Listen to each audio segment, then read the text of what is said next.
Euclidean geometry. No guys, you cannot escape from this topic. We are back again. Now we are gonna start right from the beginning, guys. Euclidean can no longer be the subject that causes you to lose 30% or 20%, right? No guys, Euclidean cannot be your worst nightmare. A lot of students, they blame their poor marks, right? They put the blame all on Euclidean geometry. They see Euclidean geometry as some sort of monster that is, out to get them, and that literally has a mission of causing them not to succeed in math. No, guys, no, we are not going to do that this year. What we're going to do is we're going to be starting right from the beginning. We're going to be covering Theorem 1, and make sure you subscribe, like this video. We're going to be covering, well, obviously this channel is just dedicated to Euclidean geometry, and that's exactly what we're going to be covering. We're going to be covering all the different concepts, so we're going to start off right from the beginning. Theorem 1, let's get started.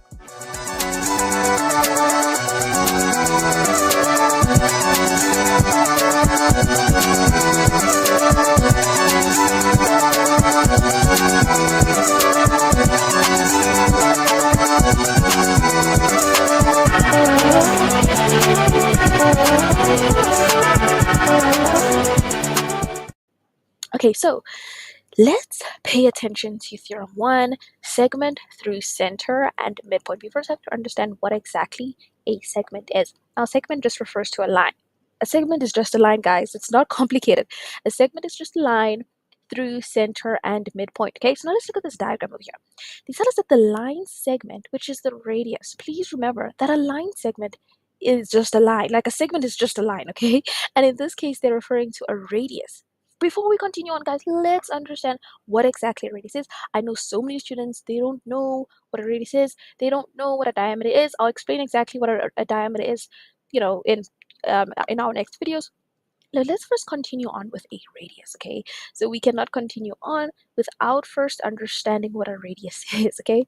So a radius is just a line that stems from the center and touches the circumference from the circle. So a radius will always stem from the center, and it will extend and stretch and reach all the way to the circumference of the circle. That is what a radius is. Now, let's identify a few radii. And by the way, guys, let's first also, correct our terms. Let's make sure that our terms are intact and that it's in place. A radius is one radius, right?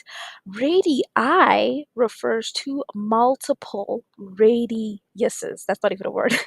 Radius is not a word, but I just want to give everyone clarity on that, is that a radius refers to just one radius line, and then radii is referred to multiple radius lines, okay? So now, let's identify a few radii before we continue on. OA is an example of a radius, OB is an example of a radius, and then this line that stems from the center and touches the circumference of the circle, which is right over here, is another example of a radius. Okay, now let's continue on.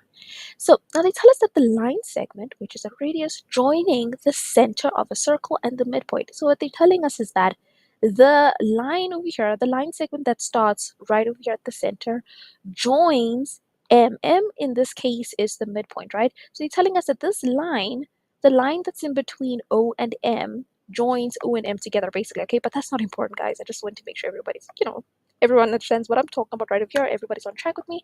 So what we have to understand is that anytime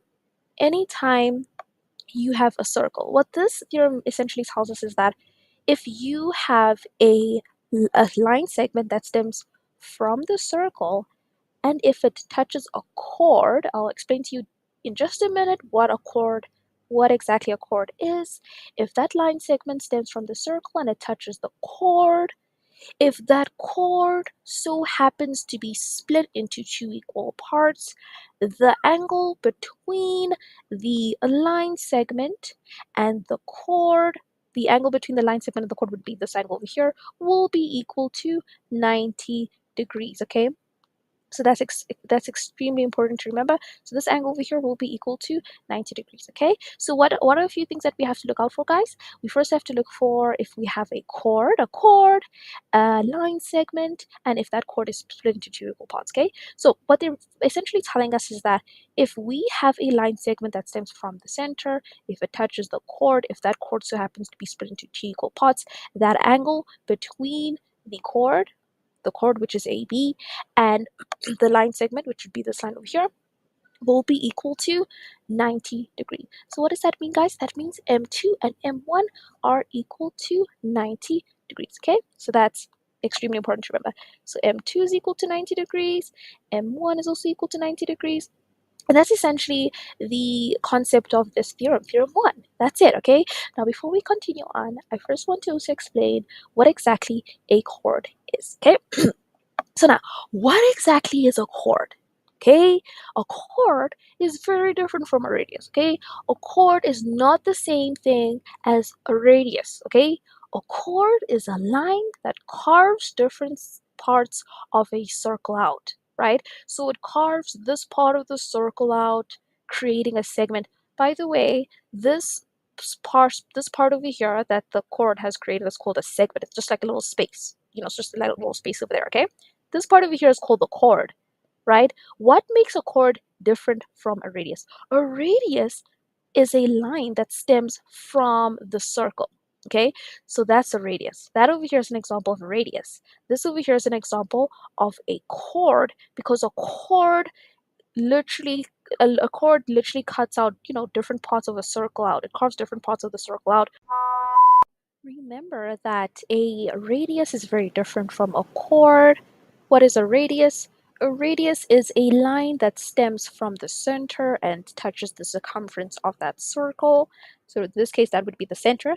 This line over here would be the radius. And what is a chord? A chord is just a line segment that carves the circle out into different parts, right? That's the difference, okay? Not complicated whatsoever. If you think of a cake, think of a knife, right? So when you take a knife and you slice that cake, you are carving it into different segments.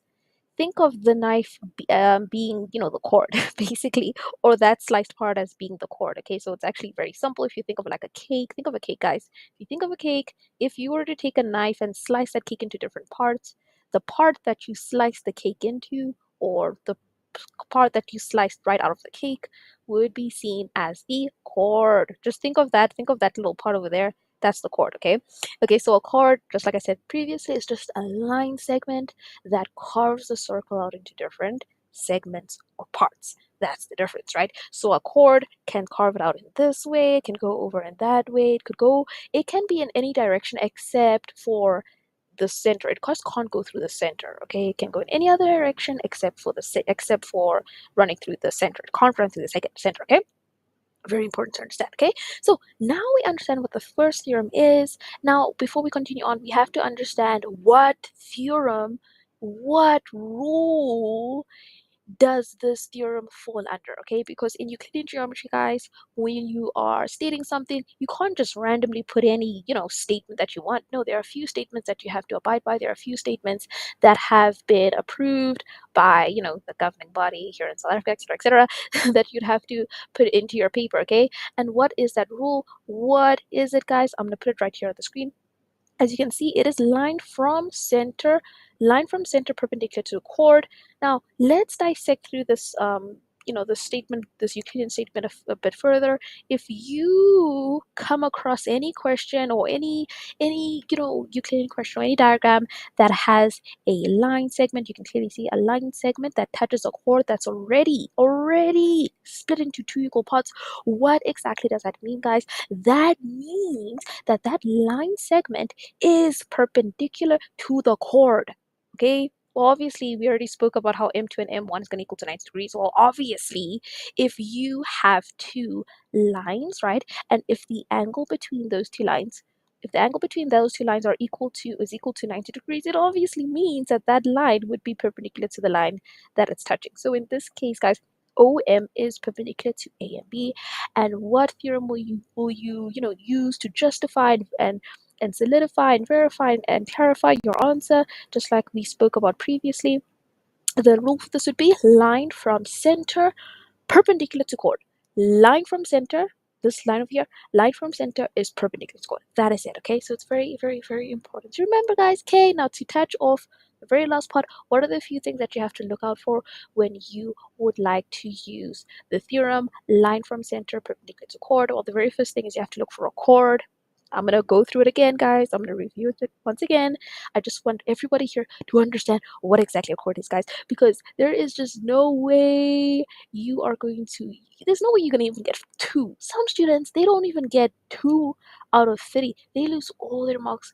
They lose 40% of their marks because they don't know what a chord is. They don't know which, statement to use. They're just, guessing randomly. Okay.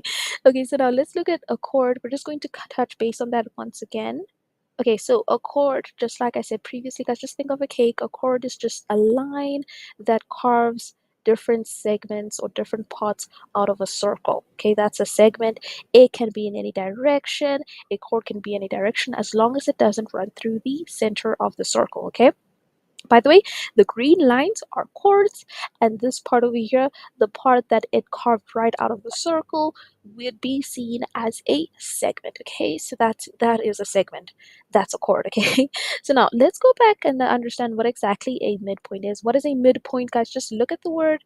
If you were to just pay very close attention to the words, or the specific words that are in this term, midpoint. Mid obviously refers to middle. Point refers to a point on a line. Okay, so midpoint just refers to the midpoint. It refers to the point on a line where the two equal lines meet, right? Where they meet.